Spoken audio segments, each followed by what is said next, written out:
think there are a few reasons that people leave jobs, go to new jobs, causes of attrition and churn. One emerging reason is that if people feel burnout and they don't see value in their work, they'll try to escape that. Because even if someone is working hard, which could potentially lead to burnout, it's that lack of value, it's that lack of why that makes them really, literally ask themselves, why am I working so hard? What's the return? And they'll leave. So any company that can connect people to value and the why is going to have less trouble keeping people and having them leave for reasons of burnout.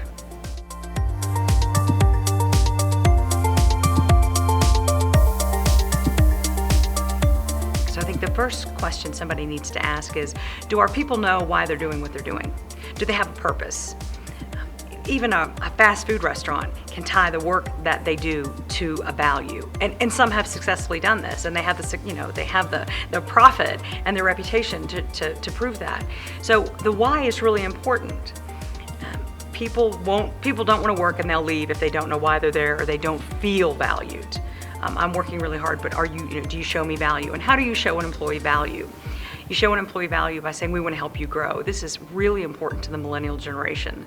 They're one of the most well-educated generations, and it's important to them, and they see this as a path for success. So if you're not willing to invest in them, not necessarily pay them, because that's less important to a millennial than in previous generations, but do you invest in me? Are you willing to invest in me? Do you believe that I can move forward? If you don't show someone a path forward, a clear path forward, then it's probably more likely that you'll lose that person as an employee.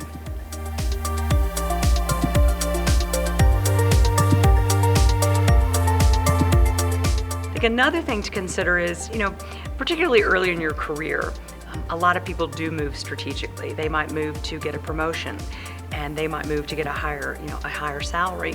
And people, especially early in their career, aren't sophisticated communicators, right? When you're older, you're more confident, and you'll say, I feel like I should be paid more. I'd like this promotion. But when you're younger, maybe you don't have the confidence, you don't know how to handle difficult conversations. So instead, you're like, I'm just gonna resign. And this happens even, at big companies. People you think might have the sophistication to handle that often don't. So communicate with your people. Don't wait until they communicate to you by resigning or showing some dissatisfaction. Make sure you're communicating and finding out, what's important to them. I think we often assume that we know what's important to our employees, but we don't, and it's important to communicate and make sure that you're checking in, like what's important to you. What keeps you here? That's a great question. What keeps you here? I think if you ask your employees that, or ask them even to respond to that simple question, your eyes will be opened.